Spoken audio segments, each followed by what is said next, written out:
សួស្តីអ្នកទាំងអស់គ្នាស្វាគមន៍មកកាន់ Channel Enemy Story KH ថ្ងៃនេះយើងមកតភាគទី2របស់យើងដែលជារឿងព្រេងនាងនិងការធ្វើទរណកម្មដ៏ចម្លែក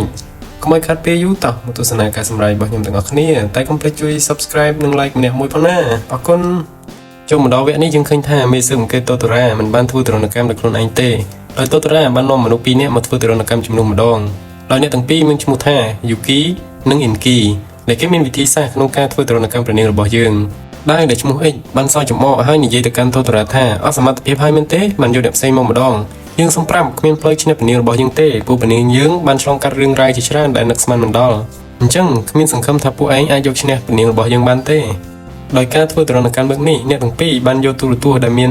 ហ្គេមក្នុងនឹងយកមកលេងដើម្បីឌឺព្រេងនាងរបស់យើងព្រេងនាងដែលធ្លាប់ទៅវឹកហាត់ដៃយ៉ាងតឹងរឹងនិងគ្មានមិត្តភ័ក្តិផងនោះក៏ចាប់ផ្ដើមទប់ចិត្តលេងបានហើយដៅយើងឃើញព្រេងនាងបែបនេះក៏បានដាស់ស្មារតីព្រេងនាងយើងភ្ញាក់បានបន្តិចក៏ត្រូវអ៊ីងគីនិយាយឌឺថាចង់លេងជាមួយគ្នាទេព្រេងនាងរបស់យើងបដិសេធទាំងញោមមកថាមិនលេងទេពេលនោះតូតារ៉ាក៏បានដើរមកដល់ហើយបានហុចដៃហ្គេមមួយទៀតនិងនិយាយទៅកាន់ព្រេងនាងថាហ្គេមនេះយើងអាចលេងបានគ្នា4នាក់ហើយព្រេងនាងរបស់យើងឃើញបែបនេះក៏បានទទួលយកដៃហ្គេមមួយនោះហើយក៏បានលេងជុំគ្នាពេលនោះឯងអញ្ចឹងសរុបមកយើងឃើញថាតូតារ៉ាបានយកឈ្នះព្រេងនាងម្ដងទៀតហើយដូច្នេះព្រេងនាងយើងចាញ់ដោយសារតែការលេងហ្គេមតែយើងអាណិតដៅមែនតើព្រោះដៅរបស់យើងខំខាត់ព្រេងនាងតាំងពីភាគ1រហូតដល់ភាគ2អីអត់ដៃជោគជ័យសោះ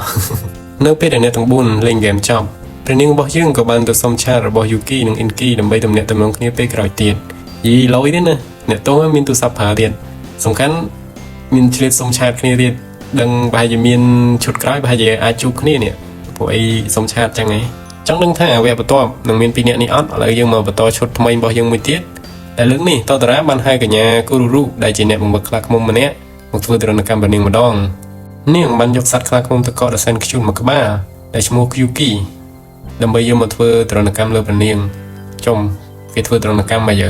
ើពេលនោះព្រេងនាងរបស់យើងនិយាយថាគ្រាន់តែយកសត្វខ្លាឃ្មុំដ៏គួរឲ្យស្រឡាញ់មួយក្បាលហ្នឹងគឺថាអាចយកឈ្នះខ្ញុំបាននោះតែព្រេងនាងរបស់យើងអត់ដឹងទេថាគូរូរូបានប្រើវិធីសាស្ត្រធ្វើបាបសត្វខ្លាឃ្មុំនោះដោយបានយកបាល់ដែលខ្លាឃ្មុំស្រឡាញ់នោះចេញពីខ្លាឃ្មុំចឹងហើយធ្វើឲ្យកូនខ្លាឃ្មុំនោះយំជាខ្លាំងនៅពេលដែលព្រេងនាងឃើញបែបនេះព្រេងនាងពិតជាទ្រាំមិនបានក្នុងការឃើញគេធ្វើបាបសត្វខ្លាឃ្មុំដ៏គួរឲ្យស្រឡាញ់នេះមែនទែនចឹងហើយចុងក្រោយព្រេងនាងរបស់យើងក៏ត្រូវចុះចាញ់ម្ដងទៀតនៅពេលដែលព្រេងនាងចុះចាញ់បែបនេះគូរូរុក៏បានយំសុំទោសទៅកាន់ខ្លាឃ្មុំរបស់គេដែលត្រូវយកគេមកធ្វើបាបបែបនេះហើយចុងក្រោយព្រេងនាងនិងគូរូរុបានអោបខ្លាឃ្មុំនោះលេងជាមួយគ្នាយ៉ាងមានក្តីសុខចូលមកដល់វគ្គមួយទៀតតូតារ៉ាបានយកប្រដាប់បិទភ្នែកនិងកាសមកដាក់ឲ្យព្រេងនាងពាក់ហើយបាននាំព្រេងនាងទៅកន្លែងមួយគឺជាអាងហែលទឹកឬក៏យើងហៅម្យ៉ាងទៀតថាអាងត្រាំទឹកដែលមានយក្សស្រីឈ្មោះចៃអិននៅរងចាំទីនោះផងដែរពេលនោះយក្សចៃអិនបាននិយាយទៅកាន់ព្រេងនាងថាការត្រាំទឹកក្តៅនឹងធ្វើឲ្យកូនធូរស្បើយដោយយក្សបានហៅព្រេងនាងថាកូនដែលមើលទៅវាពិតជាកក់ក្តៅមែនទែនតែក៏បាននិយាយជំនួសព្រេងនាងថាព្រេងនាងរបស់ខ្ញុំរឹងមាំណាស់មិនបាច់យក្សឯងមកខ្វល់ជាមួយក៏បានដែរព្រេងនាងនឹងមិនចាញ់បោកនោះទេព្រោះកាលពីតូចព្រេងនាងយើងបានឆ្លងកាត់នៅរឿងរ៉ាវជាច្រើនដែលធ្វើឲ្យព្រេងនាងរឹងមាំស្រាប់ទៅហើ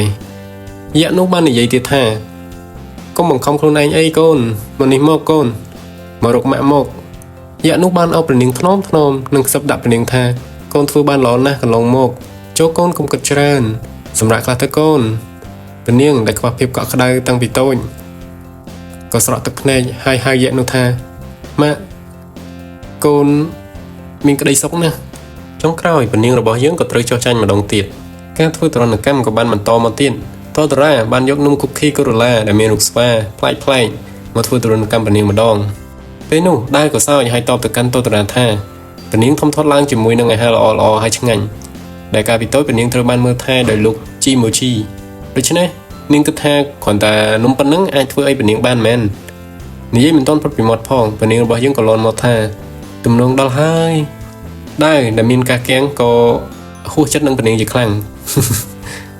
ងព្រោះថាកាលពីតូចព្រេងនាងរបស់យើងបានហាត់ដៃជាមួយនឹងលោកជីម៉ូជីហ្នឹងតែងតែលួចញ៉ាំនំសូកូឡារូបស្វានេះជានិច្ច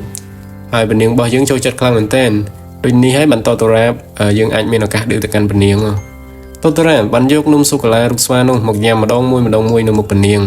តែព្រេងនាងរបស់យើងបានប្រាប់ទៅកាន់ដាវអិចថាខ្ញុំមិនមែនជាមនុស្សល្មមញ៉ាំរបស់បែបនេះទេតែតូតារ៉ានៅតែបន្តញ៉ាំម្ដងមួយឌឺនៅមុខព្រេងនាងយើងតែហ្មងព្រេងនាងរបស់យើងក៏ចាប់ផ្ដើមអង្គុយចិត្តម្ដងទៀតហើយព្រេងនាងក៏បាននិយាយថា មើលទៅនំនេះមានរូបស្វាស្អាតស្អាតឃ្យូតឃ្យូតច្រើនដល់ហើយក៏បានសម្លុតទៅកាន់តាតទូរ៉ាថាហេតុអីក៏ឯងដាច់ចិត្តញ៉ាំវាឯងមើលរូបរបស់វាស្អាតស្អាតចង្ងប់មិនបានដាច់ចិត្តធ្វើបែបវាដូចនេះ